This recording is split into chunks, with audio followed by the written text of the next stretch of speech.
Welcome everybody, come on in. Oh my god, Bobina just won the money pit money. Congratulations, Bobines. Yay! Oh my That's exciting! god. Oh, Brittnick, I'm so sorry. Keep my mom in your thoughts. They have to say goodbye to their dog on Friday. I'm so sorry for your moms. Send all That's my never love. I'm good. so sorry. Oh, That's oh, it's the worst. I'm so sorry. never a fun moment to have to go through, but one that we definitely can. That we all have to do at some point, and I'm so sorry that they're going through that.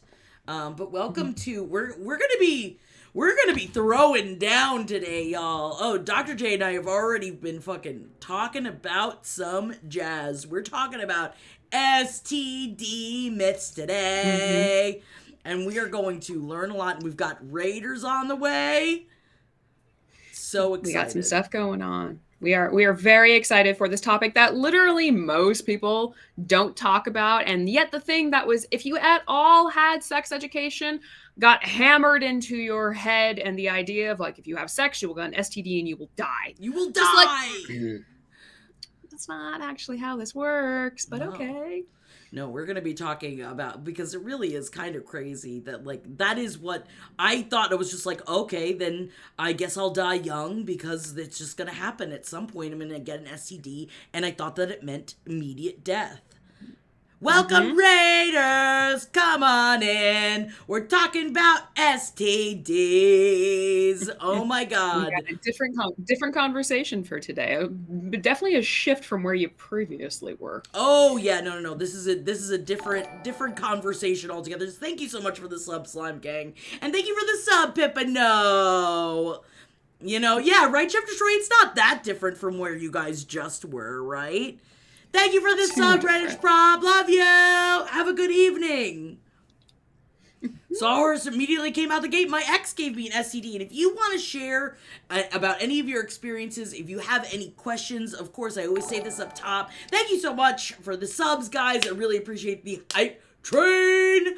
But I don't really play video games, just popped in the chat. Send Mm-hmm. questions or topics or comments to ohnoit'sjackie's email at gmail.com. If you don't feel comfortable sharing your experience with STDs, or or you want it to Or remain even your anonymous, questions, or your or questions, even just general yes. questions. Mm-hmm. Oh, thank you, Stump Rock Groin. Fuck yeah, for the sub.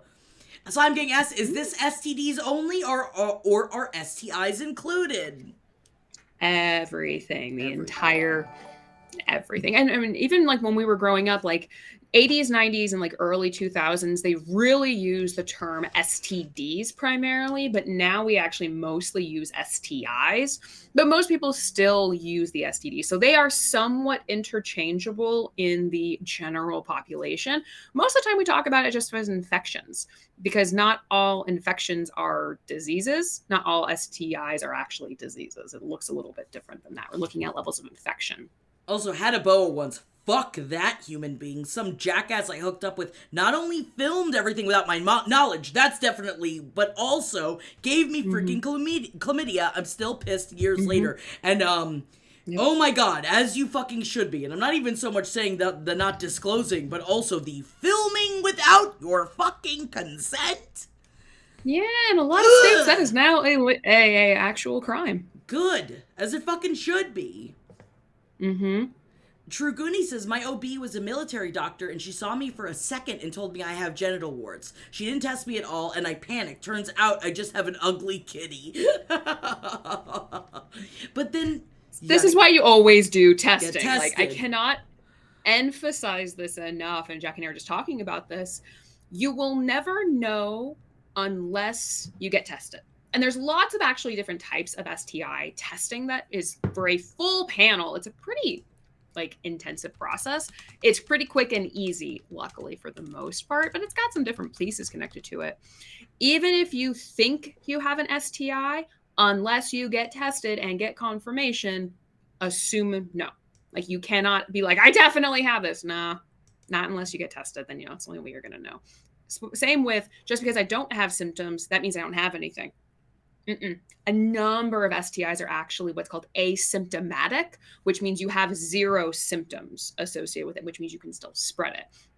And that is what I was telling Jackie was so fascinating about going through the entire COVID pandemic and the way that people were talking about the spread of COVID. Do you disclose to someone that you have COVID, like you have COVID, what the rules and regulations are? I fucking wish we had the same level of disclosure and access to testing and all of that with STIs the way we had with COVID, because holy shit, there was so much, hey, I got exposed, everyone should get tested, that's okay, we'll pay for testing. Like, so nice. Why the fuck can't we have this with the rest of this shit? But we don't. Yeah. And it is, and I do feel like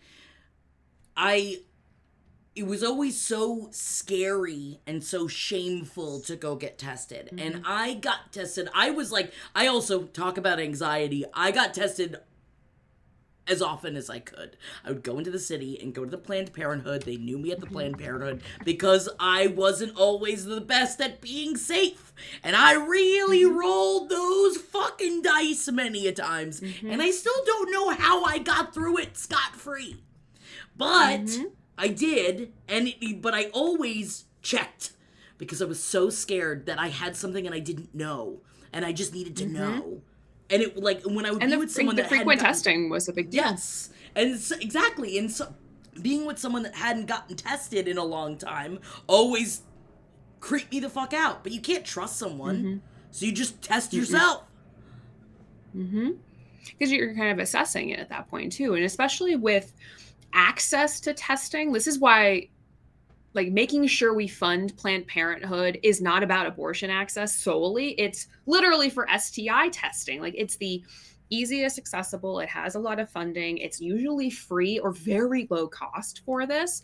That's one of the biggest reasons we want to make sure that those particular locations also get funded, is because it is a huge deal, particularly here in the US, because we are, as people have said in chat, we're very puritanical as a culture, which has its own fucking problems.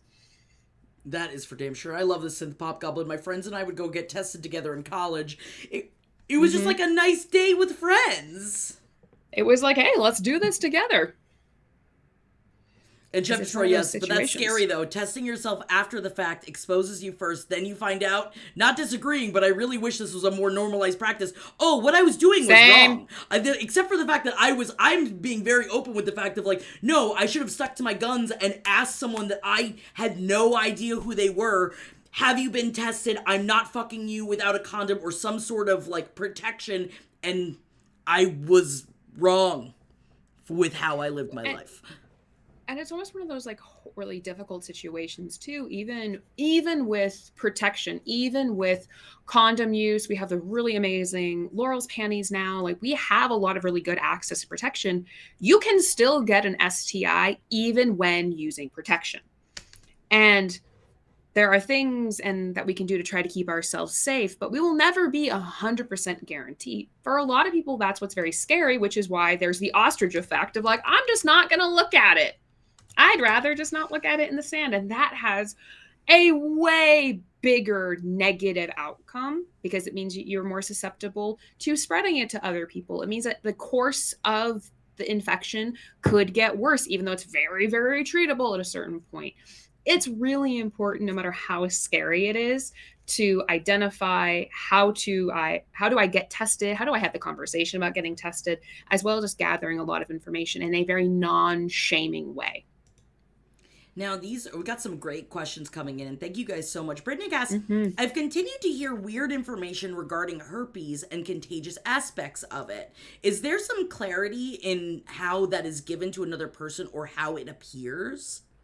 It's a great question, Brittany. So let's start. We'll kind of just dive right in. So we're going to start with HSV. So HSV, herpes simplex virus, comes in two types, type 1 and type 2. Type 1 is the most common one most people need, or most people know about. That's cold sores. It's considered HSV1 is oral herpes for the most part. HSV2, type 2, is considered genital. So that's a really imperative piece to look at, because the rate of both types is a little bit different. About 80% of people in the US have HSV type 1. Most people have that type. most of them do. Some people don't. But when we look at HSV type 2, that number goes around 25%. And for many individuals, they've never had outbreaks on their genitals. They've never even had any type of symptoms, which is why it's relatively easy to spread for the most part. So the question is there clarity in how this is given to another person or how it appears? HSV type 2 is considered genital herpes or warts. It's a form of it where there's these really tiny little clear pustules. They almost look a little bit like pimples, but they're a little bit more clear than white, where they're usually somewhere on the genitals, usually on the penis. It's going to be somewhere on the shaft or right near the head. You won't typically see them on the testicles. On the vulva, it's actually a little bit harder to find. Is it on the outside or is it on the inside? Potentially both. Okay. And that's the thing. If it's inside, you have to kind of do an internal to even notice it's there. Usually it's going to be a little bit more on the external, but how often can we look up in there? And especially if you're asymptomatic. So it can present in a few different ways for individuals. They're looking at how is it spread. It's spread pretty much the way most STIs is spread. It's through seminal fluid, vaginal fluid. It's not spread, at least HSV type 2 is not spread through saliva. That's not how that one is done. It can also be spread during childbirth with vaginal birth. So that's where if someone has HSV 2 and they are pregnant and they're going through delivery, if they have an active outbreak, you can actually produce that. And you can actually give that to the infant at that point too during a vaginal childbirth. Whoa. I didn't know that. Man, there's so many things. Because, like, honestly. There's so many things no one told me about. As I was, like, looking through stuff today, I was like, when was the last time I learned about anything about STDs or STIs? Like, anything about them. And I think it was middle school. I think it's the last time, like, I've had an open conversation about it, like, other than how many times I would go to Planned Parenthood to get tested. But even then, I would just get tested and I wasn't asking questions like this. It's because most people don't even know. I don't really play video games. So then a C-section during a flare-up. Usually they would. So if there's an active flare-up and you're not on like if you're not on an antiviral or they don't recommend you on an antiviral, then yeah, they'll probably actually recommend a C-section at that point. Wow. So you said, I've got another question about HSV too, but you said that one isn't transferred through saliva though. Only not type 2. Not type 2. So the type 1 is that just by touch then? Like correct it's contact? Fluid. It's usually contact, it's usually fluid, but usually with any type of infection, there has to be an opening into the bloodstream. And that's usually where when you have contact with any type of abrasion, if you have vaginal penetration, you have anal penetration, there's going to be some type of abrasion in the internal, in the skin. So it leaves the body more open to the infection going through into your bloodstream, because it's essentially what has to happen. It has to get into your bloodstream in order for that to occur. But because we have tiny little nicks, anytime there's any abrasion, it can happen at that point.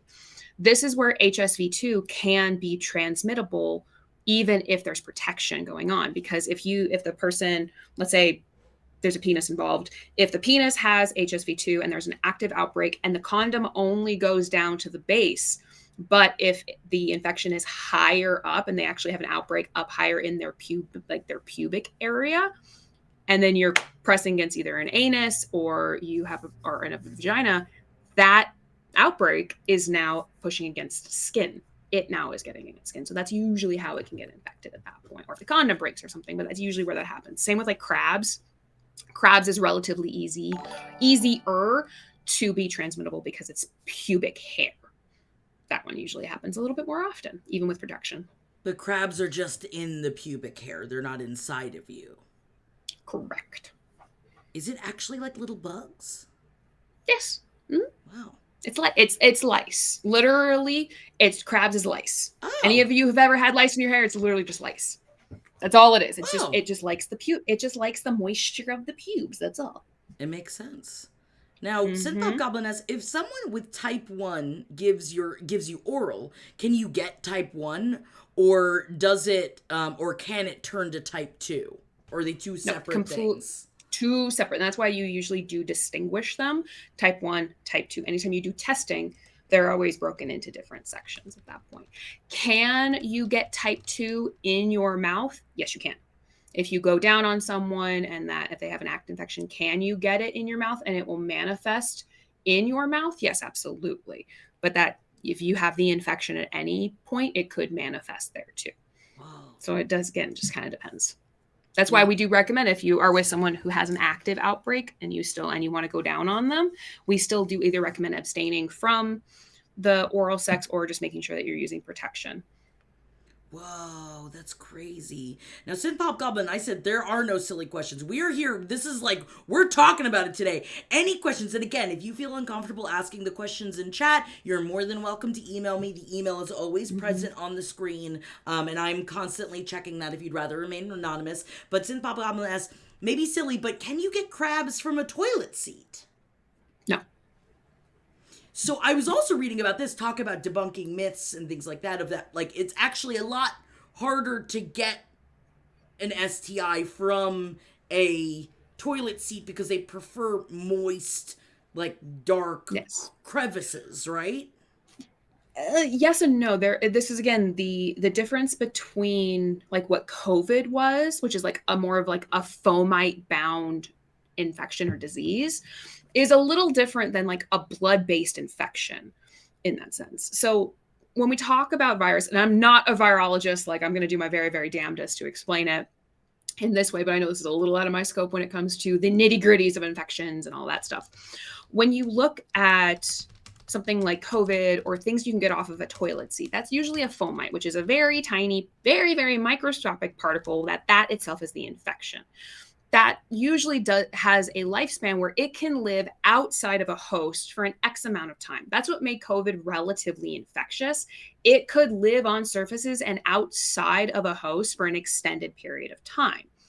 STIs cannot really live without a host. That's why it is such a myth that you're going to get them off toilet seats. You're going to get them by shaking someone's hand after they touch their genitals. Like they don't live off of, like they need to be inside of something. Sorry about the absurd. They need a host. They need a living host within that in order for it to really be infectious because it dies pretty quick. Same with the idea of, can you get pregnant off of a toilet seat? No, sperm die in oxygen. They don't live. Just imagine them like just flapping there on the toilet seat. Like they can't live outside of a host. They die pretty quick.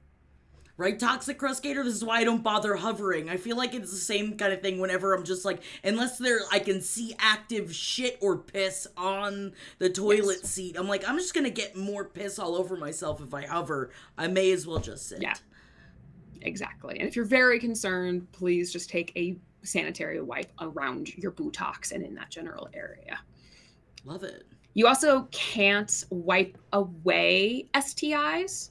Like that's a big thing too that does come up along those lines of like, if I wipe really close, like if I know that someone has an STI and I sleep with them, I'll just wipe really, really quick, or I'll use like Lysol on my vagina or my anus. No, it's in blood. It gets into your bloodstream. Seminal fluid, breast milk, like blood, like that is why that it usually ends up happening.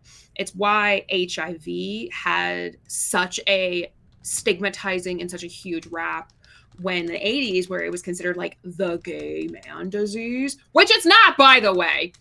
It was because during anal penetration, there is typically so much abrasion that does end up happening. It makes you more susceptible to a blood-based infection or a seminal-based infection. That was why it was happening so much at that time.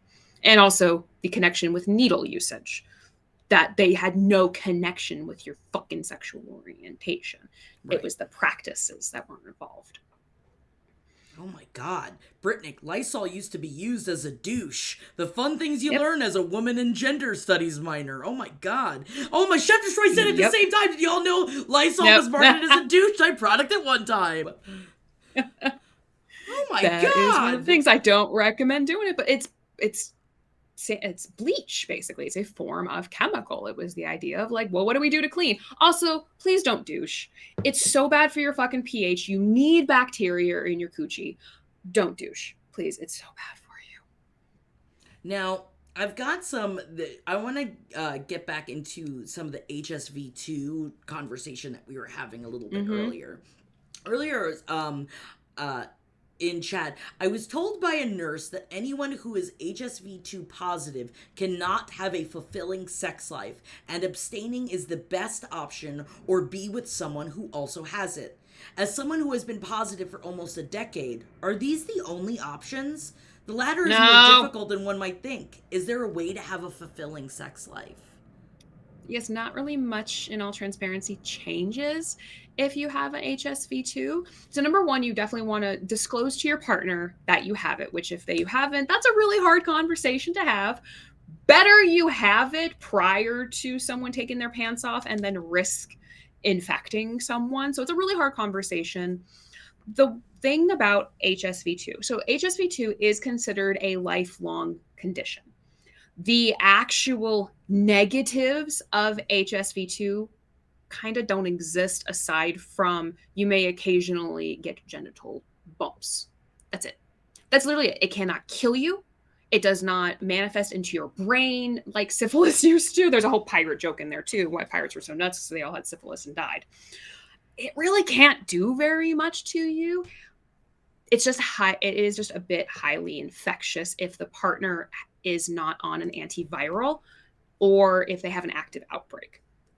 Other than that, literally there is not much difference between the notion of like fulfilling sex life. It's just something to keep in mind. Just like if you don't want to be pregnant, make sure you're on some kind of fucking birth control or get a vasectomy. Like there's not really much that else has to happen at that point. There are really fantastic antivirals that people who can have what's called like mixed charged relationships, where one is positive and one is negative, for the duration of their entire relationship, when one person doesn't actually infect the other. Some people are a little bit more susceptible to getting infected than others anyway.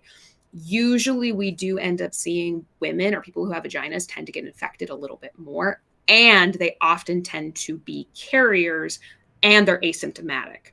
Genital warts tend to pop up a little bit more on penises. That they will manifest in an outbreak at that point. But there are a lot of people who have HSV too who've never had a single outbreak for the duration, the entirety of them having the disease or the infection. Now, oh God, my question just went out of my head. We were talking about this before the show a little bit too, and talking about how, so you said that women or like people that have vaginas are more likely to be asymptomatic. And so that is, which means that they've never had a break. For both HSV1 and HSV2? Mm-hmm. Wow. Which is fascinating. And we literally don't know why at that point. Like, we're still doing so much research. Like, in the US, nearly $16 billion is associated with medical cost and research associated with STIs. And we still don't necessarily know that. We're still kind of doing a lot of research on it. But not just like we're having a conversation today. How many people want to have this talk and have this conversation, looking at like research funding and things? Like, you're looking at anything related to sex. Now, luckily, STIs are linked to health. Like, it is a healthcare. So you're just looking at the medical association. So you're more likely to get federal funding. If I try to apply for federal funding on, I want to see the research and do evidence-based research about the sex lives of people between the ages of 18 and 24. They would never give me federal funding because it's not considered a healthcare related issue. It's psychological because they don't determine that to be something as important. Federal funding is very regulated as far as what they can actually give it at that point. It's why a lot of it's privately funded. STI research is often very federally funded, which is awesome. Good. And we still don't know. And we still don't know. I don't think we ever will know at that point. Now, earlier, which I'm scared of whatever lip Schultz ulcers are now, Wayward Weasel said, I got diagnosed with herpes by multiple doctors with no testing and no prior sexual history. They told me if they tested me, the type of test would turn up on the bill and my dad would see it. Finally, someone believed I wasn't lying about my sexual history and tested me confidentially. Long ass, very painful summer. That is, I guess having to disclose or having for it My brain hurts because of that. Of the fact that, like, someone wouldn't test if someone is asking to be tested. Yes. So they medical doctors can deny testing. You better make sure if you ask for something and they say, no, I'm not going to do it, you document that you ask them to document that motherfucking shit in your medical record. Here's also the thing. If you're under the age of 18, when they say your parents will know your protected health information, yeah, they have full access to, like, your guardians have full access to it. So I do know some clinicians that will say, hey, I don't necessarily, I want you to get tested, but this is going to show up on the medical bill, because it does. It shows up of like what type of testing, and it's easily Googleable. You can look up exactly what the kind of testing is. Some people who work in relatively rural environments or like heavily like conservative religions will say, please go get tested here, not here, because if you do it here under your insurance, your parents will find out. And even if you can say you're not sexually active, you tell that to a conservative Christian father, what's going to fucking happen to you?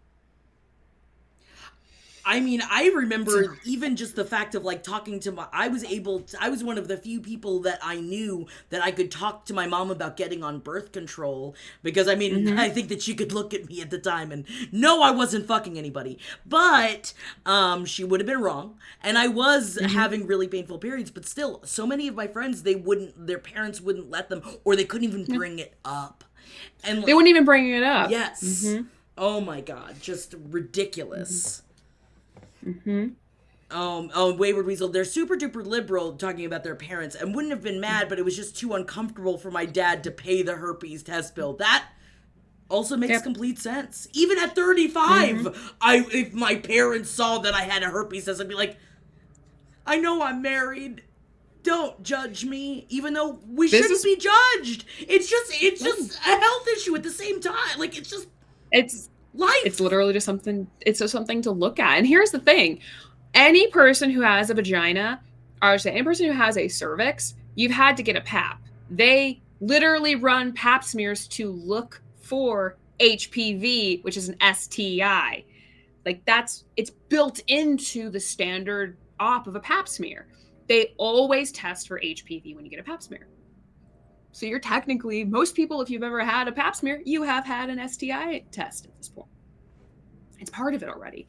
The problem is, and this is why I love pap smears as much as I hate getting them, they're a part of standard operating procedure. STI testing is a specialized test you must request. They don't standardly do that. Some doctors will do at least like chlamydia, gonorrhea, and syphilis are usually the top 3 that they'll just test for, because they're literally treatable with a fucking medication. They're super easy and quick. Some docs will make that part of their standard blood test work, but otherwise the doctor has to put in order for every single STI. They have to specifically test it. But HIV has now become more of the common practice one to test just in general too, because we know the long-term negative effects of it. HSV-2, they don't usually do. HPV, they usually will do with a PAP. Hepatitis B, you have to fucking ask for it. They won't just do it. They don't test for crabs. They don't test for some of these other things. I'm going to ask, I think you may have gone over this up top, but I am going to ask a dumb question because I don't quite know. Okay. What's the difference between, I know obviously it's a disease and an infection, but what is the difference? Is STI just more in like a larger umbrella rather than STD? Gotcha. For the most part. It's literally just the different types of them. They're more considered infections than the notion of disease. Disease literally means something different in virology. I'm probably butchering the term, but I think that is what it is. An infection is something that can get into it, but may not always stick, versus a disease means a little bit different in that world.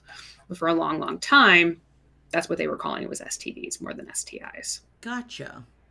And Space Cactus, that is a gynecologist you hold on to. I love that my doctor asked me if I want any other tests done when I go in for a pap smear. That is... Yep. So good. That's a really good. I Find your recently, good doctors. I just had to go in for a colposcopy, and like I'm obsessed with my gynecologist. I love him so much, and friends of mine are like, "You go to a male gynecologist?" Like, yeah, and he's fucking great. I mostly He's do fucking it awesome. because I love having another woman in the room, so I have someone to talk to while I'm getting a pap smear done. That's literally why I've always had male gynecologists, because they just need to have legally someone fun have there. to have another woman in the room. When I went and got my tube ties and my IUD tested or checked last week, they had a student, and they always have students, and that's very, very common.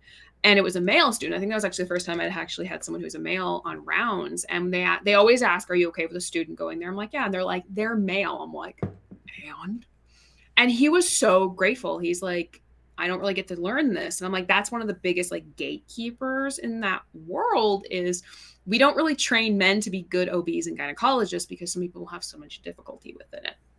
They can do it. I know very good urologists who've never had a penis before. It's looking at getting access, getting training, but there is a bit of a gateway issue. Some of the best, like I know great OBs that are male. I also know some really fucking shit gynecologists are female too. And they'll do stuff and I'm like, stop it. What are you doing? Bad. Bad. So gender Bad. not always. This is a Sim great Pop question. Goblin, can they hold your hand when they start being? Oh yeah, I man, actually, right? I actually did that. So I spent a year when I was an internship on a gynecological unit. I made a rotation, and I was the hand holder for most of my patients, which was a weird thing as a psychologist. And I'm like, this is the weirdest thing. Like, I accidentally just saw your hoo-ha, and the gynecologist like, "You want to see?" And I'm like, we don't get to do this. As psychologists, we don't look, we don't see, we don't do anything. Yeah. Oh, fascinating. But yes. Now, this is a great question because I used to think when I was growing up, before I started having sex, I thought that I had herpes, and then I didn't know it was just ingrown hairs. There was like, I was so embarrassed that I was so scared of it that it was just ingrown hairs. Now, this is like alongside this question, when does a pimple near the vulva go from just a pimple to something potentially more serious? It's a great question. It's looking at keeping an eye on it. Usually, size of the item. Is it hard? Is it soft? So, what is the texture? Usually, looking for like foul odor is something to kind of keep in mind. And when I say foul, coochie should smell. They should smell like coochie. That's what they should smell like. They should smell like sweat. They shouldn't smell like roses. If your coochie smells like roses, you're fucking your pH. Stop it. It should have like an acid flavor or to it, whether flavor and a smell. It should be acidic. When it starts to smell foul, and think foul like rotten flesh, like rotten at that point, like something literally foul at that point, then keep an eye on it. If it's something that really bothers you, go see the doctor. Don't Google, because if you Google it, it means you have cancer and you're going to die. And you're going to die. Don't Google You're definitely going to die. Yes. If you shave, if you wax, expect to get ingrown hairs. You're going to have weird stuff happen all the time. It's looking at consistent emergence. Is there pain? That's a really, really big thing. If it is painful. Now, some pimples on the vulva or on the pons are going to be kind of painful because they're ingrown hairs or they're pimples. If you have pimples up here, that may hurt because they're on a nerve. There's some nerves down there. So pain is usually a good indication too. I just love Chef Destroy just wrote, "Hey Google, is my coochie rancid?" Please, someone ask your Alexa that right now and tell us the response. Please, for the love of fucking God. If you have an Alexa, please ask. Yeah, dude, ingrown hairs, I feel like this is the kind of thing that like people never talked about, and I didn't have anyone to ask when I was young, and I really thought, and then you looked up like in the beginning of the internet, or I remember I literally looked up herpes in a book, and I was like, it kind of looks like that, so I guess I have that, and I just assumed that I did, because I had no idea.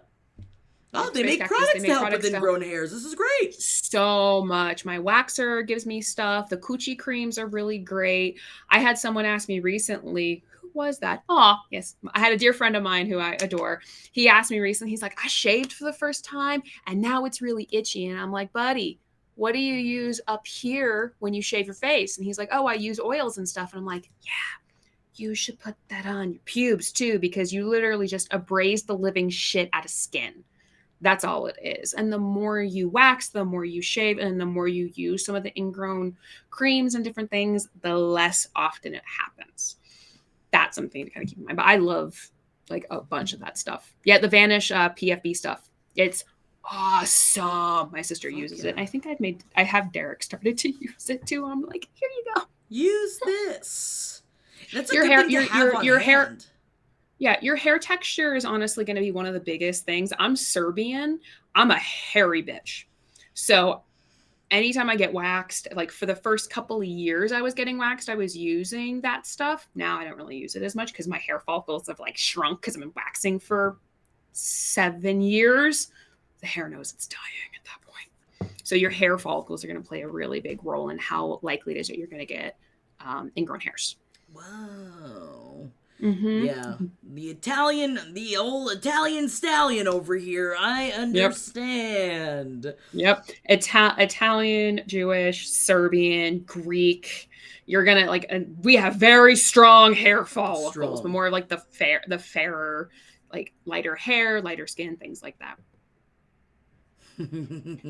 Also before when you said someone asked your Alexa, Wayward Weasel said, Jackie, my Google heard you and literally says there was a glitch. Try again in a few seconds. But Arcane Artist said, my Pixel just gave me tips for a smelly vagina.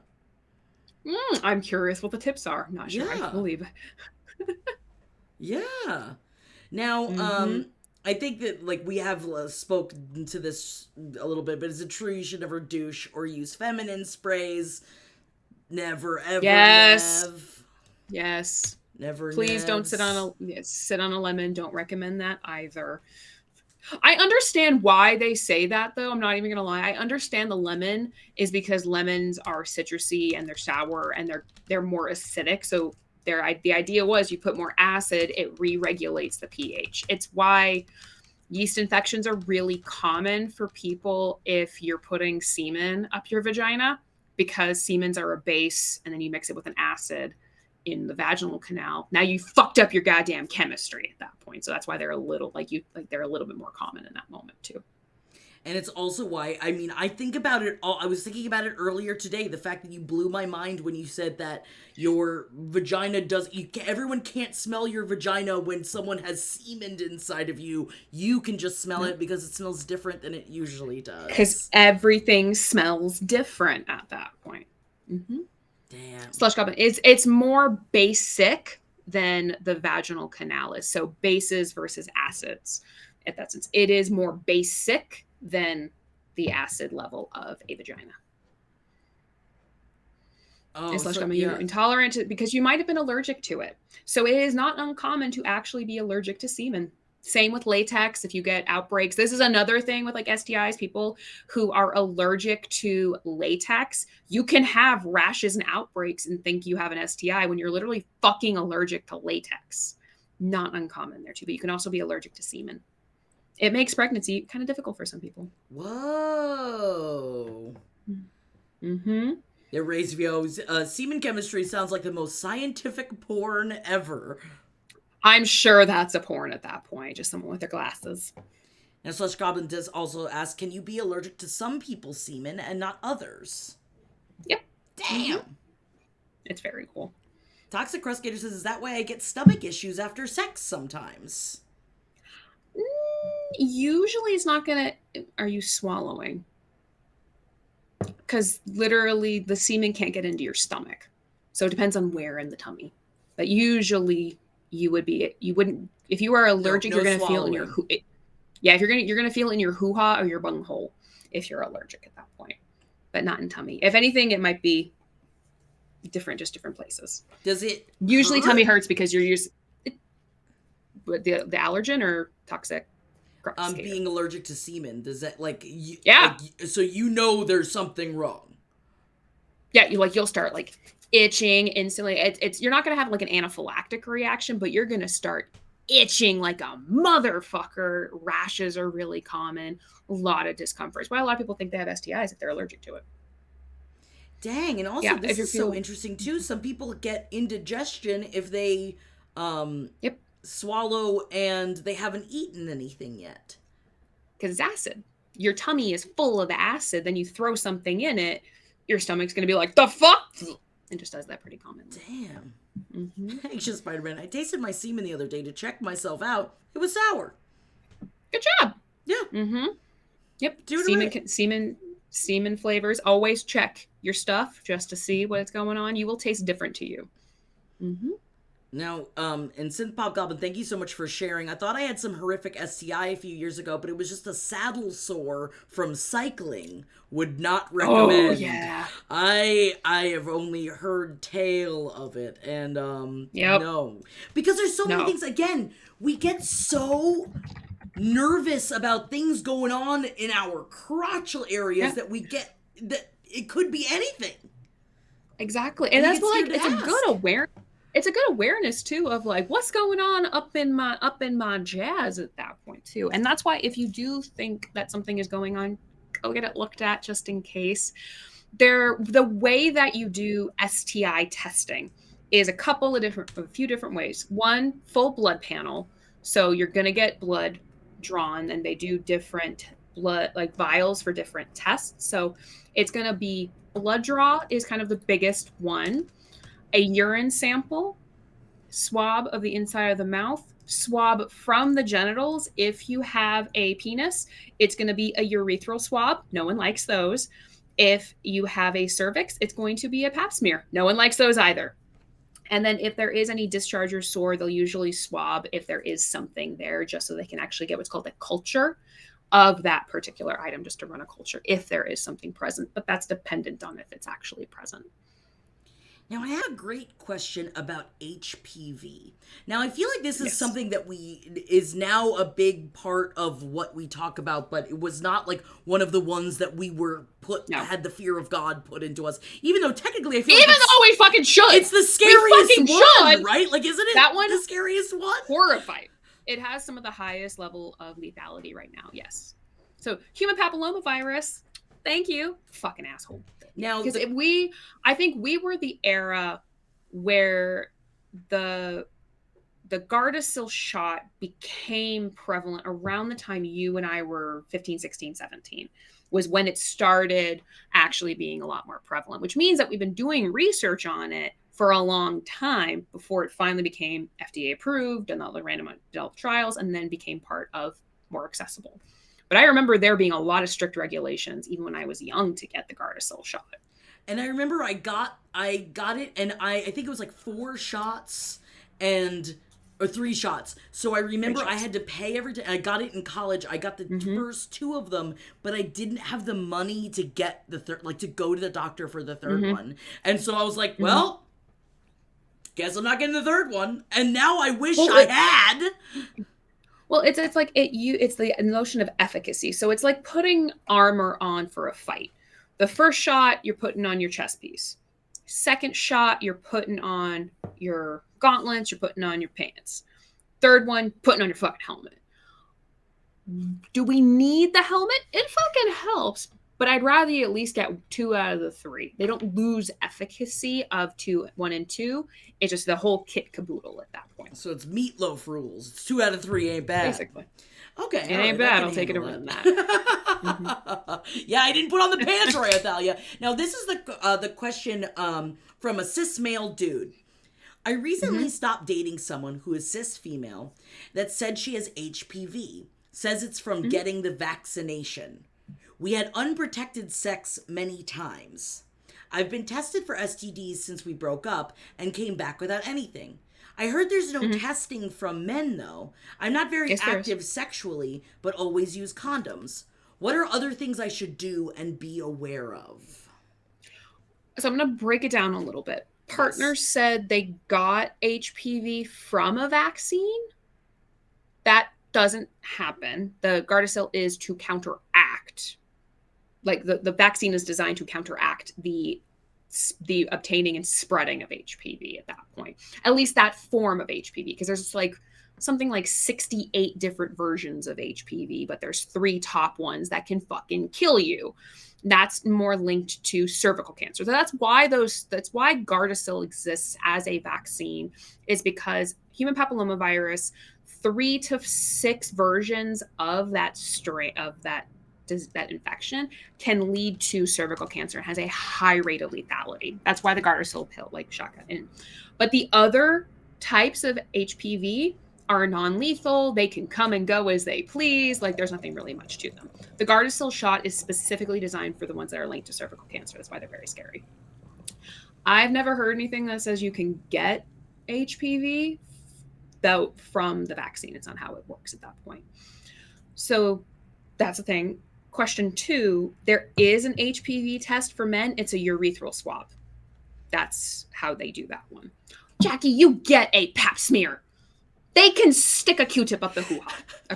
I've been screaming Holden because Holden's 40 now, and he's like, I have to get a finger up the butt. I was like, oh my God, you're going to be, I know it's scary I have to show you. Be fine. Hold on. I need to show Stream my new thing I got at the sex shop. Hold on. Ooh, an at-home speculum. It's a rainbow speculum. Sorry, I got really excited. You said pap. So any of you who've never had a pap smear, this goes inside of you, and then they open it up. Open it so up. That's the doctor. Sorry, I'm just going to sit here and just quack at it. I love it. And I'm yes, very Rainbow excited. had a boa once. Is it Rainbow? Love it. Love it. Yes, Chef Destroy, yes, it's a metal vagina goose. Oh my God, I'm going to think about that, Chef Destroy, now every time I have a speculum inside of me. I'm like, it's just a vagina goose. It's just a vagina goose. Oh yeah, there is a TikTok a-coming with lots of quacking noises. Oh yeah, can you make it quack for us, please? Can you make it quack? I literally did that right when I first got it. I was just like, yeah. Right, had a boa once. I would never be able to be near one. I would fully use it as a puppet. That's what I do. Literally, that's what I do. But yeah, that's so, Jackie, you get that up you, it opens, and then they do the thing. If you have a penis, you can handle a urethral swab. Especially if you've gotten hit in the balls at least once, you can handle a urethral swab at that point. But yes, you can get tested as a penis holder with HPV. It's just not the most common one. You can't test it with blood. That's the thing. It won't be, HPV is not something you can test with a blood test. Oh, so, all right. So men can be tested for it. It is just not through the normal blood. STI testing. Mm-hmm. Mm-hmm. Exactly. And synth pop comment, does a urethral swab literally go in like sounding? Not nearly that much. It goes in literally just the tip. Oh, it literally just goes a little. That's why when you said it, I imagined the long Q-tip and they went like that's what I thought you meant. They use the long Q-tip, but the long Q-tip only has about, it's literally just the swab. They need the swab to grab the culture. That's all it's for. So they do use the long one, but that whole thing ain't going up. But not the whole thing. See, then, okay. So, so that is something that people like that cis men that should be aware of the fact that you can get tested for this, which also means you should get tested for this. You should get tested, especially because you can be at risk for giving it to your partner. That's HPV won't really do anything. A friend of mine deals with HPV. It's not I don't think it's a deadly one, but it's one that fucks her shit up. And apparently it was like awoken. This is how little I know. I want everyone to know there are no dumb questions in here. It was awoken by his sperm. Yeah. What? It's why? a version of HPV. How? It's just how it's a form of HPV. So HPV has a lot of different flavors. It's just got so many different types. We're still doing research. That's one of the more newerly researched ones compared to some of the others, but it just can. It also doesn't necessarily mean it does anything too. It can just change things. Not necessarily the magic sperm. You're also looking at like chemical composition. You're looking at their age. Stress plays a huge role in it. And also your body has a certain ability to regulate. If you are more immunocompromised, you are at a higher rate of HPV or certain strains of HPV popping stepping up and making themselves very known. So it just kind of depends. Whoa, Pippin knows that a lot of people had HPV flare ups from the stress of Yep. when the pandemic started. I'm going to go Mm-hmm. ahead and ask the question because I have absolutely no idea. What does it mean to have an HPV flare up? How do you know you're having one, and what are the symptoms of an HPV flare up? Mm-hmm. It kind of depends on the person, in all transparency. So it's really looking at kind of similar things as far as kind of more irritation. Warts is usually the most common one at that point. Usually warts is kind of just a general one. There's general warts, there's plantar warts, there's kind of different ones, but you're usually looking at like small abrasions in the kind of around the vulva at that point. That's usually when you'll end up seeing. It's why a lot of people think they have herpes, but they actually have HPV. So usually that's the biggest one that they'll notice. Okay, great. So it's Mm-hmm. usually little warts, and that's That's pretty much it. Yep. But usually HPV doesn't usually manifest in a smell either. Usually it's not a foul smell. There's no negative discharge. Usually it's more going to be some kind of wart for the most part. yeah. Earlier, Delighting Ale Plays was talking about they thought that they may have had an STI, but it turns out it was just shingles, and that the shingles was brought on by stress. Stress. Shingles suck. I'm so sorry. Those ones suck so hard. If you've ever had chicken pox, you have the risk of being, in fact, you have shingles. You can have shingles. Not great, especially as you get older. I'm so sorry. That one sucks. Now, Toxic Crust Gator asks, okay, weird question incoming. I don't consider yeast infections an STD, but can it be passed sexually? And if so, is it then an STD? It's a great question. No, because it's not that type of infection. They lean it like more like a cold within that because it's just a different type of infection for the most part. Same with like a UTI. You can pass UTIs between each other because it doesn't necessarily require sexual contact. And this is the misnomer where your genitals are involved. It means sex. It's like, no, you can pass it with other things because there's other pieces involved. Yeast infections is not under the term that they talk a little bit about. Oh, Delighting Ale Plays says there's a shingles vaccine. Like they heard get a shingles vaccine if/when eligible. Well, now, how do I get that? Give me the vaccine. How do I have it? How do I get it? Ask the primary care doc. That's usually how it works. They're going to ask you if you had chicken pox yet.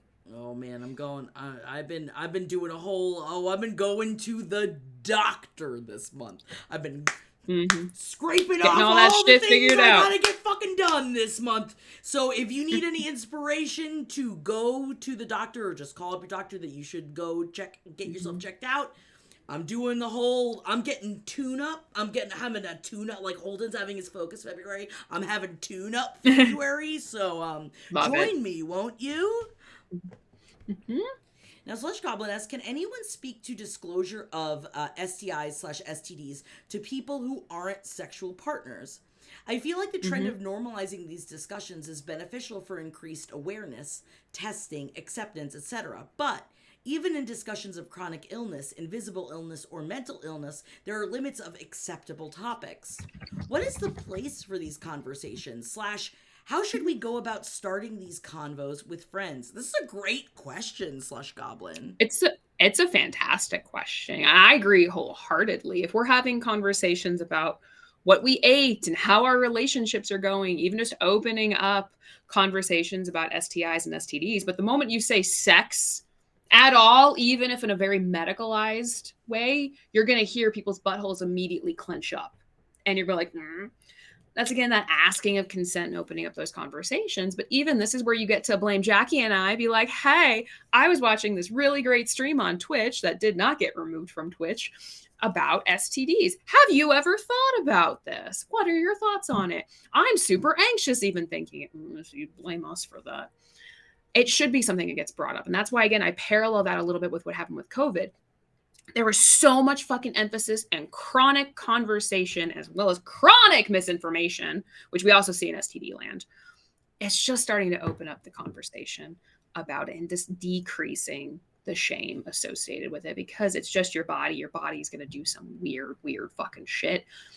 Anyone is susceptible to an STI at any point in their lifetime. If you are having sex, you are open to it. If there is any sexual assault that is going on, there is risk of that happening at that point too, which is a whole nother fucking ball game.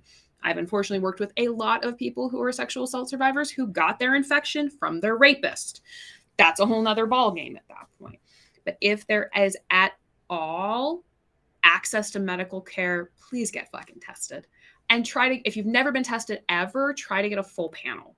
That is the whole thing. Everything. Because then you at least have a baseline of what the fuck is going on. If nothing, because then you at least know. So then if that weird dot or that weird bump and bruise happens, you'd be like, well, that's new. And just do an update just to see. So at least you get a good baseline. I also think that using this stream as a starting point to be like, oh, I just started learning, but like, and even asking the question too of like, when was the last time you learned about an STI?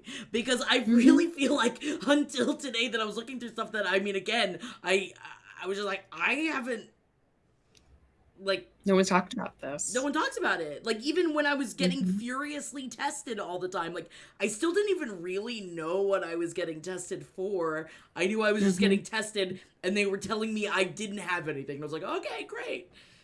Hope you're doing the full panel. Like these are questions, these are phrases that we need to know so that we can ask and know what we're being tested for. And like, I never have any clue what we're getting tested for. And that's really what you can. And even, I don't really play video games, ask the perfect question. So talking about testing, where's a good place to get tested? So we'll start kind of base at that point. Any Planned Parenthood. If you have access to a Planned Parenthood, they will do that. In certain locations, they have actual STD clinics. Those ones are usually pretty backed up, so there is that. Your primary care doctor, your gynecologist, your urologist can put orders in, and then you go to a lab to get the blood work or get the urine sample at that point. Usually a urologist, primary care, or gynecologist needs to do the urethral swab or the PAP. The lab centers won't do those. So that's going to be someone who's going to have more access to that. One of the great places too is honestly talent testing locations. So sex workers have to get constant testing, constant tests done. So if you have any access to talent testing centers, usually it's a very quick turnaround. It's a little more pricey because it's basically out of pocket, but that's always an option. Another really great option is just what we call standalone testing center. So this is not like Quest Diagnostics or LabCorp. That's not these places. We have a few locations here, like ones like E7 Health or just general health testing. Well, they'll do other types of tests, not just STD, but they'll do like workers tests or like drug tests. If you ever have to like go get your like employee card, they'll do drug testing. Anywhere that does drug testing is probably going to do STD testing too. Okay. Now, I will also advocate for Planned Parenthood as someone that did not have insurance for most of my adult life. I always went to Planned Parenthood. Abe McNeil also backs it up. I had to go to a Planned Parenthood recently, and their test results were quick as fuck, and it was very accessible. Yeah. Also, I never, and maybe these were just the ones that I was going to in New York, I never felt shamed at a Planned Parenthood. Yeah. I really never did. Which is awesome. Like, you may feel shamed when you walk in there if there's, depending on where you are, but the staff are really, really fantastic because they know that you're there for a lot of different things. Also, getting your mammogram. Mammograms are free at Planned Parenthood. Please go get them if you need to get that done. Chef Destroy, that's ridiculous. They've been literally firebombed in my state. Awesome people who do awesome work. If you can, and if you're looking to support a charity, they're a great one.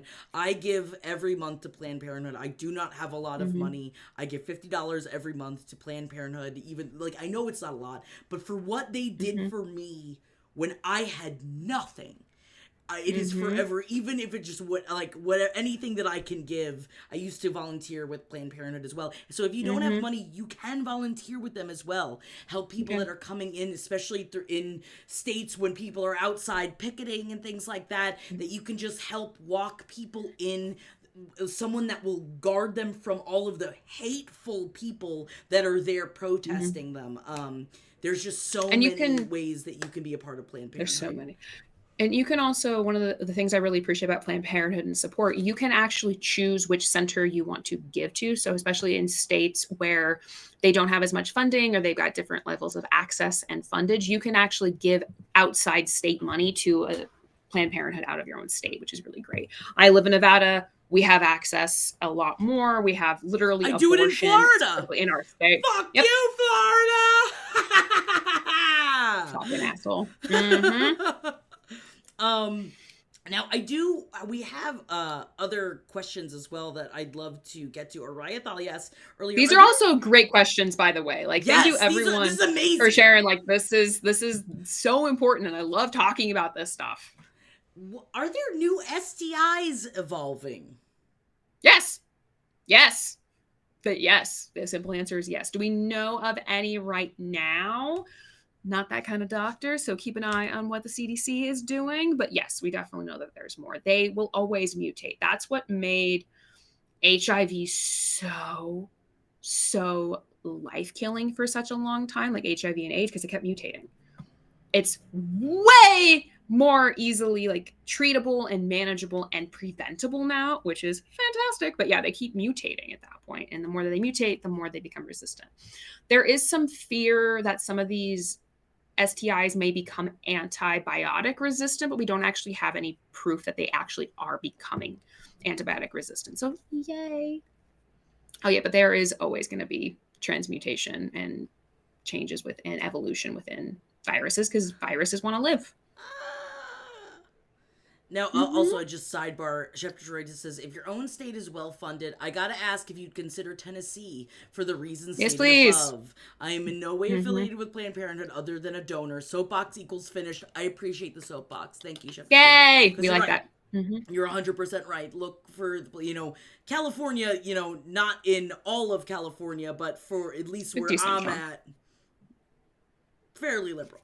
We're doing okay. When it comes to, not when it comes to many other things, but you know what I mean. Anyway, earlier Goblin had asked, I might have missed this. Are there any STIs that are transmitted through saliva? I guess that wouldn't be a sexually transmitted infection, but I need to hear the no from Dr. J to make it make sense. HSV-1 is, because it's which is cold sores, right? Cold sores, yeah. It's not an STI. Saliva predominantly isn't going to be how you do that. Like, that's usually not how you're going to spread anything. So not that I know of, but also please still be mindful of where you're sticking your tongue, because it can go from a non-tongue, and just because you're sticking your saliva on there, if you're not sticking tongue to tongue, if the person has an active case of HSV2 and they have oral herpes, like if it's manifesting in oral, can you get it? Maybe. That one's a little bit more risky. So always making sure that you're having these conversations with people. Now, speaking of HSV1, there's a question about it. Is there anything that determines the size of outbreaks? Stress. If you pick at it, that really pisses it off. Don't pick at it. Is usually one of the biggest recommendations. I'm sorry I'm laughing. I'm not laughing about this. Apes McNeil. Oh no, I know exactly what you're about. Yep. The Lifetime classic. She's too young. I know exactly why you're talking. She's too young. The Lifetime movie with Jenny Garth about HIV, that one I really like. Ooh. That one I really, really like, because that one is actually better. But yes, the She's Too Young. Oh my God, what did Lifetime? Oh my God, Girl Positive. Yeah, Girl Positive. The one that one was a little bit better. Garth, yes. Jenny Garth. Yep, and Degrassi. The name of it is just so. She's too young. It's Yes. such a lifetime name. I apologize that I'm not laughing about its subject matter, just the name But of it is the reference point. Chimneys, is it possible to get or spread HSV2 if there's not an active outbreak? Indeed, there is. That's the thing that makes it so prevalent, is because you can spread it when there's no active outbreak. And again, That is that's a thing. genital warts, right? That is what the Yes, name, HSV2. the street name, let's call it. But that is Yes. essentially genital warts. Exactly. And yep, you can get it at, like, you can spread it if there's no active infection. You can spread it if you've never had an outbreak. That's why people can make the decision, if you have HSV2, to take antiviral medication either during an outbreak or just chronically. You just take it as far as your daily vitamin, just to help prevent outbreaks and to keep the viral load down, so it decreases the likelihood that you're going to spread it to your partner. Okay, and that's only with HSV2, not with HSV1. No, HSV1 too. That you can take a pill? Oh, excuse me. Sorry about that. I meant the spread. Oh, no, I that one, no. apologize. You have. Okay, gotcha. Mm-mm. I just Yep, good question question. because I mean I have asked my partner and he is down with me talking about this. My partner has HSV1 and gets cold sores, but has had them his entire life, and because I am bad and I'm not recommending this to anyone, throw caution to the wind, and will still kiss him even if he has a cold sore. And I straight up asked Dr. J, as if I was at the doctor, that I was like, why don't I get cold sores when I like specifically spit in the face of the idea of like, I should get cold sores at this point. But that's when you explain that like, it's very possible I have HSV1 and I'm asymptomatic. I know people in my life who've had HSV1, and I've kissed, and I don't have it, and I get tested relatively regularly, like at least a few every once in a while with years, but I don't have it too. So you're also seeing that thing. It's again a little bit like COVID. Why do some people get COVID and some people don't? I've been exposed to COVID a half a dozen times now at this point, still never been positive. We literally don't know. These viruses do very weird things at that point. Now, I would like everyone to go out and watch the Inside Ralphie episode of the Magic School Bus to explain viruses and infections. Way better than most of our fucking science classes ever did. Please, because again, there's so much about this that I have no idea. I love this Chef Destroy. To be honest, I'm straight, totally uninterested in him, and I'm not a homewrecker. And even I understand why Jeff gets kisses anyway. I just want to say thank you, Chef Destroy. You understand. Because I also, part of it too, which is people pleaser, we don't need to go into the psychology of this, but like, I don't want him to feel like I'm scared of him or that I feel like he's lesser than because he has a cold sore, which is not a reason to kiss a partner with a cold sore. But that's something for the therapist's office, not for talking sex. They all interconnect with each other. Reese VO says, wait. You can get, or you can spread / get HSV1 when it's not manifesting? You can. It's a lot fucking harder. It is a lot harder because the viral load is lower when there's not an active outbreak. Words are hard. HSV2. You've been saying it a lot. You've been killing it. I was like, fuck. You're spouting out such insane information. Can we all just take a second and just give it up for Dr. Jordan? We're just like, I love for this 2 hours just asking how many things we have. It's my favorite thing. I'm like, here are all the things. The viral load of HSV2, even if it's lower, you can still spread it. One little bit harder at that point. But thank you. No, because again, we all have like, I don't know anything about this. I'm learning so much.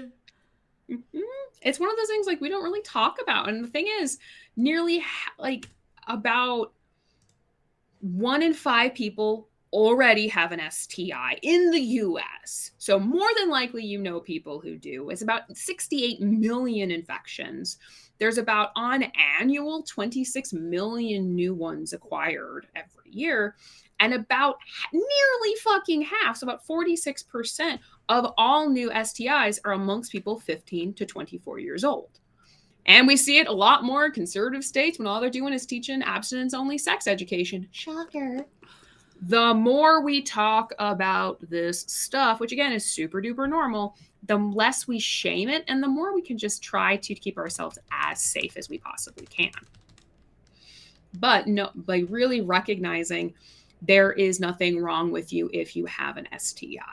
And especially when you're looking at which versions of them, HPV is the number one most common one. HSV2 is the second most common one at that point. So literally the two that have genital warts connected to them are the highest ones. Different ones are kind of going in that different order. I'm going to include in chat some statistics because y'all know I love me some statistics from the CDC. If you are going to be looking up anything about STIs, STDs, prevalence rates, please go to credible sources.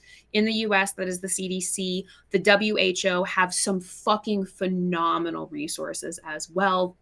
Please go to reputable sites. Don't be just going to this random person's mommy blog or their opinion about things. No.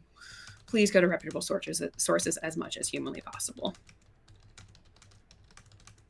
Now, this is, like, it's so interesting to learn, especially, like, when it comes to the youth, and I feel like this is, like, nearly half of all new STIs in the country occur among young people, but I feel like it's just, like, the way that they even say these things sometimes, too, where it's, like, yeah, I guess, but at the same time, isn't, like, the newest generation, like, the least amount of teen pregnancy, the least amount of like I feel like it's like we're like as generations go on through trauma, don't worry, these generations are being beaten into not having being as promiscuous as I feel like every generation.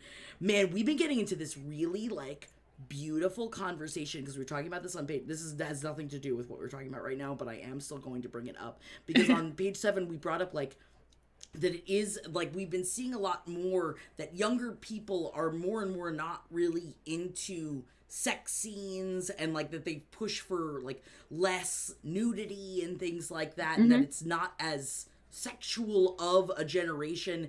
And we just posited on the show of just like, isn't that like we just threw it out there, and we've gotten so many emails from people that have just talked about like the trauma of having all of the internet and apps and all of this connection to people that like we had like chat rooms and stuff like that, but we didn't have quite the same amount of being open to sexual assault, being open to like, because it was just such an open world of it that that's a completely different way to grow up than how we grew up and what we ended up doing. And like that, it's just like I know that this is like I don't mean to go down this road right now. It just is like opened up my brain of like that makes so much fucking sense.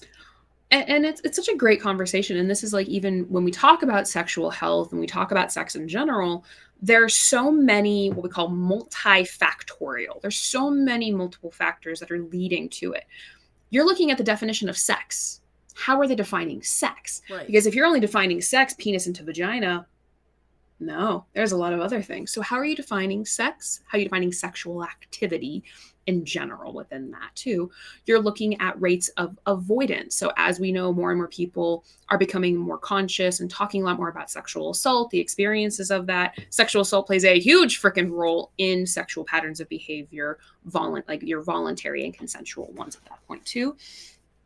We're also looking at what different trends in the younger population are going to. We also know that the population is starting to decrease anyway, too, because years of my generation, we've started not having children.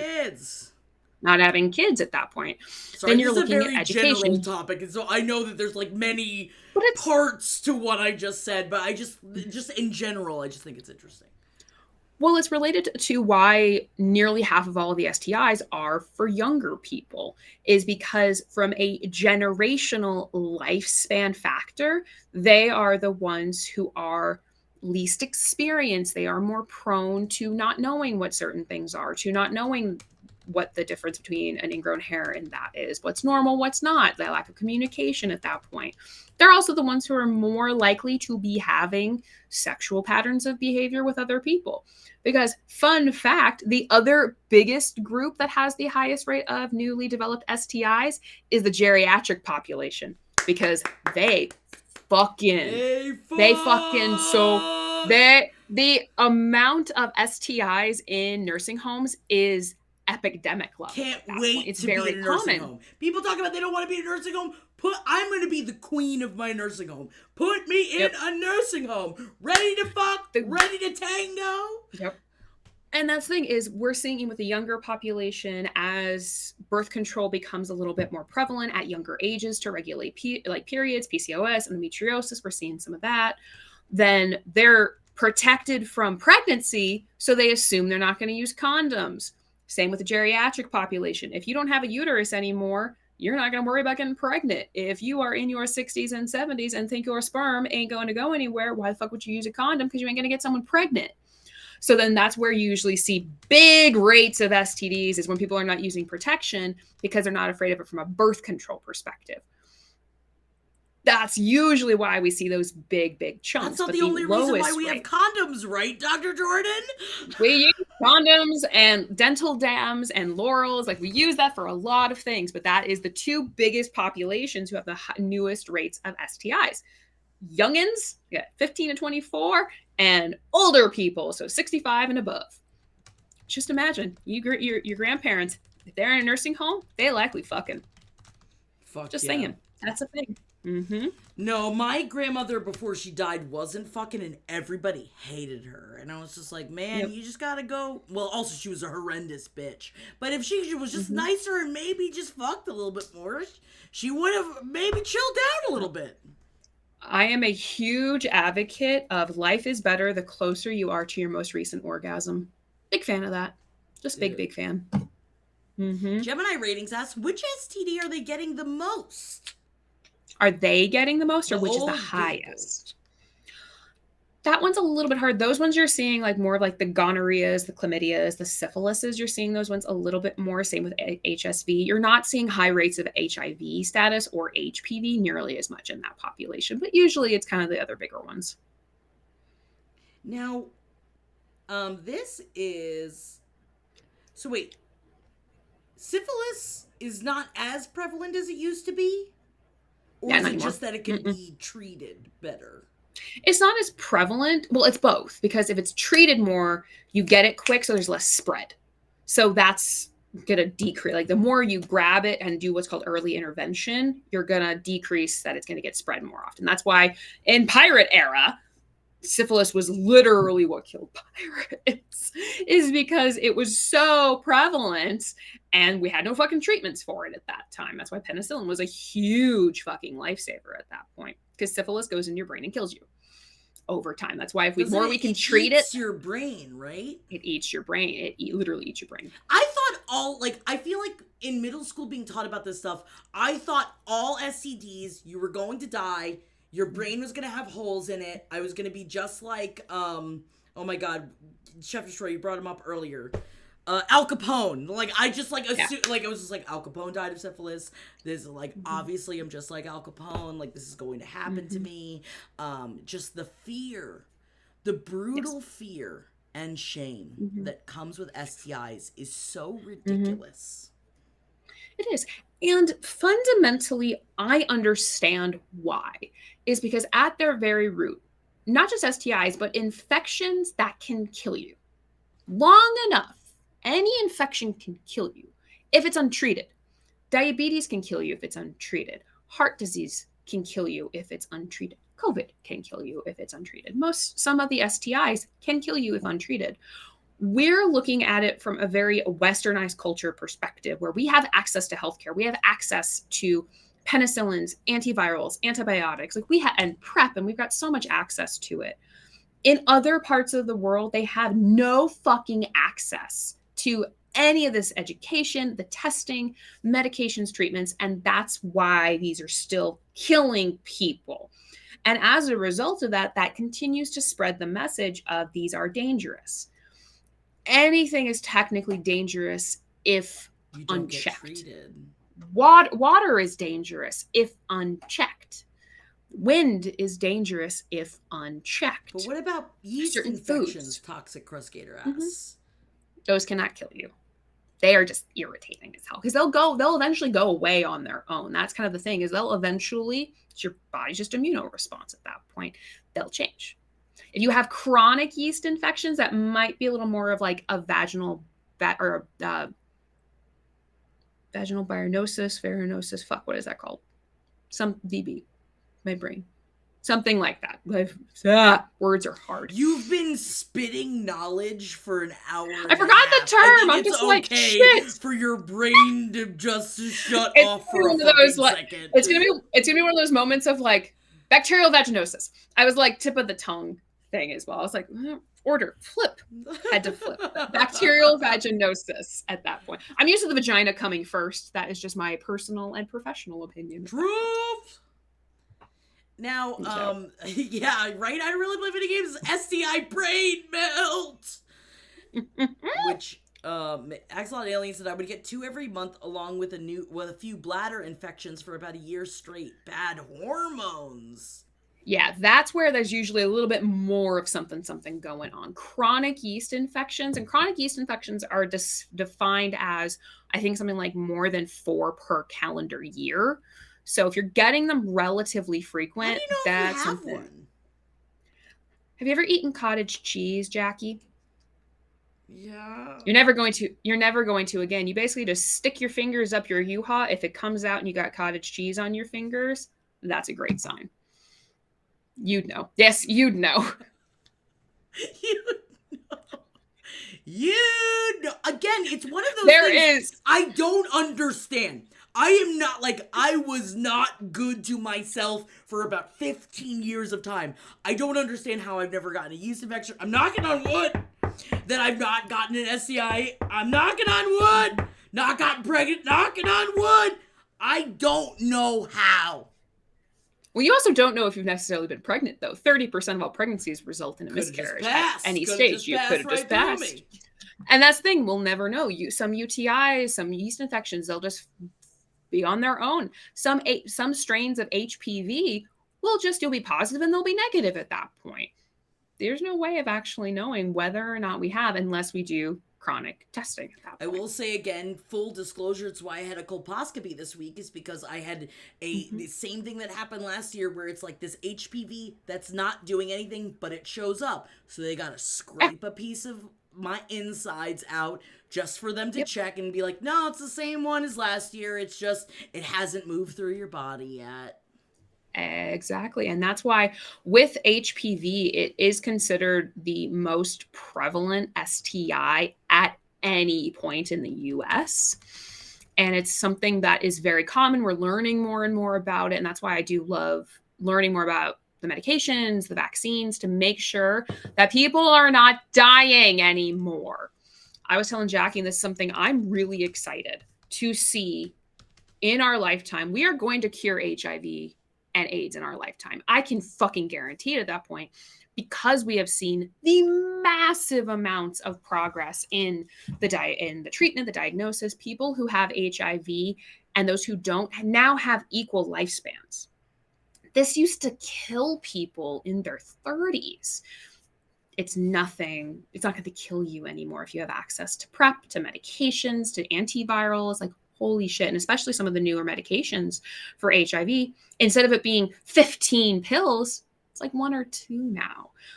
This is where literally science is magic, and you get to see these changes. And they're doing a lot of very, very amazing work within HIV and the treatments. So cool. Thank you, Carquar. But also, Pippin, yes, please ask your provider about the vaccines if you haven't gotten them yet, because this is a great question. Hadaboa once says, is it normal for a doctor to have you get the Gardasil vaccine, which is the HPV vaccine, after you've been diagnosed with HPV? Yes, because there's no way of knowing if the strain of HPV that you have is the cancerous. There's no way to know. So they're just like, hey, just in case. There's a huge push for young boys and men to get the Gardasil shot too, because they're carriers. So if they can actually get the Gardasil shot and not become carriers, we're going to see a huge reduction at that point too in the heterosexual population, which would be great at that point. Because men don't get cervical cancer with HPV. If you have a cervix, you do. Or it's a risk for that as well. Now, Ames McNeil says, I got Gardasil when I was like 13. Is that a lifelong vaccine or do you got to get it again? No, it's lifelong. Mm-hmm. They usually recommend trying to get it before the age of 18 for highest level of efficacy, which is why I do really recommend that people can actually get it. It's still effective. So I still, and Chef Torre, if you're not had it, you get it, it's still effective. Yes, it's just not nearly as effective at that point. It's kind of like any vaccine that a lot of us got when we were kiddos. But you try telling someone of like, oh, your 10-year-old, yeah, we're going to get them like the tuberculosis shot, or you're going to test them for that. We're also going to give them this Medicaid. We're going to give them the Gardasil. Well, what's that for? HPV. Well, what's HPV? It's an STI. Can you imagine telling that to some of the parents in Florida, in Tennessee? They're never going to push for it unless they make it a mandate. And we've already seen what happens with mandated vaccines in the U.S. Give money to the Planned Parenthoods if you're able to. Yes. Mm-hmm. Also, quick question. Can HSV1 become HSV2 under any circumstances? No, they are different strains. They are different ones. No, great question. Can you have both? Yes. Can you have both? Yes, absolutely. Can you have both and have no symptoms ever? Yes, absolutely. But they are just different strains. So think of it like an umbrella. That HSV, a big, big umbrella. 1, 2.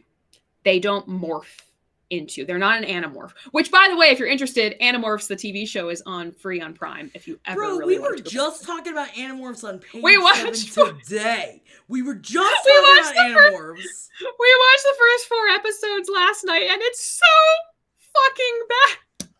Yeah. It's so bad. Well, because like I was too busy reading Fear Street when Animorphs came out, so like I never got into it, and I was like, is it aliens? But we don't need to go down this because I know that we've got a couple more questions I want to get to. Does garlic cure yeast infections? I mean, I would rather you on other things, but garlic don't. Are you eating it or are you sticking it up your hoo-ha? Please don't stick garlic up your hoo-ha. Don't stick garlic up your hoo-ha, I'm fairly sure. No. But, Chibi's ass, but you can get HSV1 genitally, right? No. Only on the mouth. Only on the mouth. It's considered oral herpes. Here, HSV2 is down yon, and sometimes can be up here. Yes, the easiest way to remember it is 1 is higher up, just like in numerical form. 1 is higher, 2 is lower, 1, 2. That's the easiest way to like remember it. In some circumstances, yes, you can have 2 orally as well, but think 1, 2. Usually the easiest way. And Anxious Spider-Man, Dr. J is a vampire. I mean, I do have a tattoo. So yes, I do try to aim for vampire. Oh my god, I have invited you into places before. But yes, Lo-Fi Lemonade do evidence-based medicine. I think that is really probably for the best, I would assume. In most things, aim towards evidence-based. Yes, space cactus herbs and spices do not belong in the hoo-ha. The only thing I want in your hoo-ha is your spicy partner or your spicy self. That is all I want. All I need in there. Yes. This goes back to, I know that we're about to end here real quick, but this goes back to the conversation we were having earlier. Can you be allergic to your own semen? Like, if you handle your own arrangement, could you start getting rashy? Or because it's your own, it's more unlikely?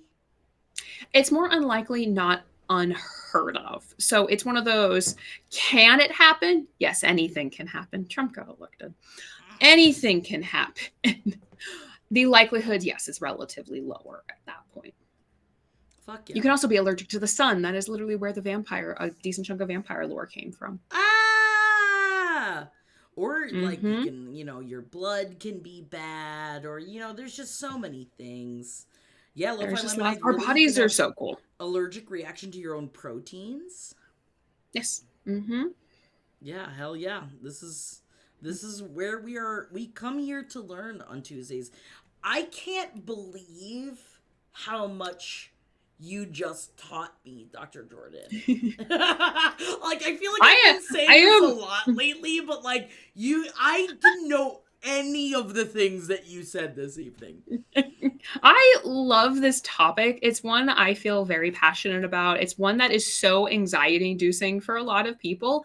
Even like, how do you bring this up to new partners? I've got some wonderful 20 somethings who are dating for her dating, and they're like, how? I'm like, hey, have you brought up STDs with your new partner? And they're like, no. And I'm like, have you been tested? No. Oh, Jesus fucking Christ. Okay, let's have that conversation. Let's talk about It's it. one like we don't talk about sex at all in the US, much less when sex doesn't go when sex is violent in a non-consensual way. We don't talk about infections. We don't talk about these things. So being able to have an opportunity makes me so very, very excited to have these conversations. So thank you for being willing to sit with us and being okay with the fact that I didn't show you pictures. I have definitely been exposed to a number of STI, STD PowerPoints when all they do is just send you photos and scare you. And I'm like, information, not fear, No, because please. it's fear based, and there's so like I feel like Yes. there's so much about, especially what we talk about here on Tuesdays, that is fear based and Mhm. it scares you into asking more questions. Yes. And that's why, like, I know that many places, like, oh, there are no dumb questions. But here, there's really no dumb questions. We don't know. I don't know. Mhm. So, I mean, this is why we're doing this.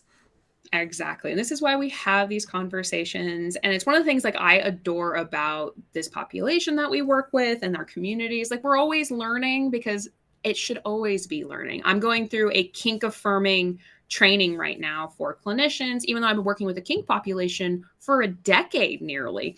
The more and more we learn and keep learning, the more fucking fun this is. And the more you're taking it from a place of curiosity of like, oh, I don't know that, or I haven't looked at that in a while. I'm curious if there's an update, is very different than, oh, I don't know that. I'm so embarrassed that I don't know that. What's wrong with me? How could I not know that? Shame, don't do shit. Curiosity, it's pretty useful. Yeah. Right? This Mm-hmm. is, and thank you so much, Dr. Jordan, for just, Yeah. man, we just hit you with questions for an hour and a half. I love it. It's my like favorite part. I wanted to be Dear Abby when I was a kid, or I wanted to be like Deanna Troy. I'm like, if I can just sit here and talk about sex and like all these things all day, I fucking would. And like be Dr. Ruth meets Morticia Adams is my joke. And I just want to work alongside you and go, yes, Dr. Jordan, yes. Do it, Dr. Jordan, yes. Explain it to us, Dr. Jordan. Which is where next week's show comes into play, because Jackie and I have a very fun surprise for next week's, because I get to see Jackie next week and we are doing a little bit of shopping in order for the fun show next week. So we're going to go from STIs and some of the conversations we have had to a fun in-stream experience that we're going to have. Everyone will have their clothes on. We're not sticking anything up anywhere. But there will be, our mouths will be involved, and that's what we will leave you with as far as the precursor. I'm excited about it. Me too! Dude, I'm really excited, and I can't wait for this weekend. And Araya Thalia says, I have a request. Can you talk about vaginismus sometime? It is on the list. We have gynecological concerns, including vaginismus, vaginal bacterial vaginosis, and a bunch of other places. So it is on the list. Hell yeah. And thank you so much. And honestly, if you ever think of other topics that you would like, you can always hit us up at ohnoitsjackie's@gmail.com. Again, the email address is on the screen. And if you ever are just like, I would love to learn more about this, even if it's fucking 4 o'clock in the morning, you're like, I'm thinking about this thing, hit us up, because it's something that, like, Dr. Jordan meticulously creates our schedule of like the topics that we're going to talk about, and we want to cater to what you guys, and yes, Toxic Rescator, can we please talk about improving libido? I think that's a great fucking conversation to have.